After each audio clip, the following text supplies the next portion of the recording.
Tonight, Hopkins is hot. Here's a map of the city from NASA, tracking ground heat from satellites hundreds of miles in the air. Now, the city is taking that data to create new ways to keep its most vulnerable residents cool. Jennifer Hoff is live in Hopkins to explain how it works. Hi, Jennifer. Hi, Julie. The neat thing here is that any city can access this data. Hopkins is using it to pinpoint some of its hottest areas, and what they can do then is develop strategies and also come up with ways to build more green space, maybe add some more trees or some weather-resistant rec spaces. They're really trying to build their way out of this growing heat problem.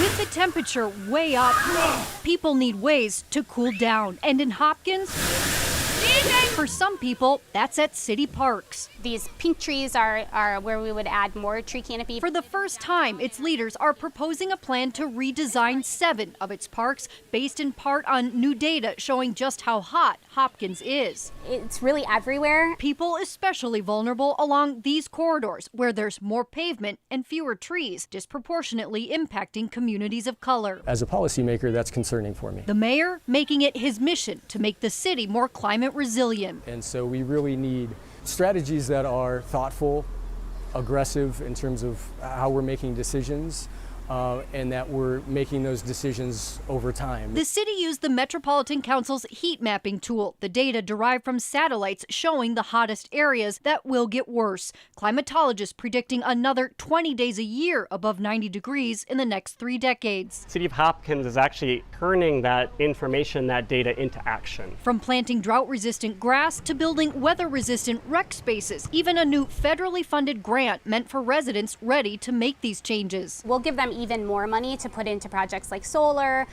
or insulation, other things that are going to make their buildings more resilient. Preparing for a future and keeping people safe, no matter the season. We look at making them in a way that benefit people at the end of the day.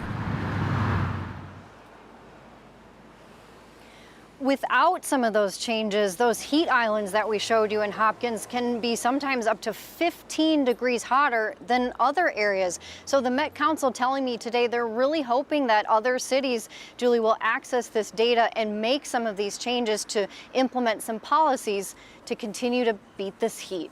Back to you. Fascinating findings. Thank you, Jennifer.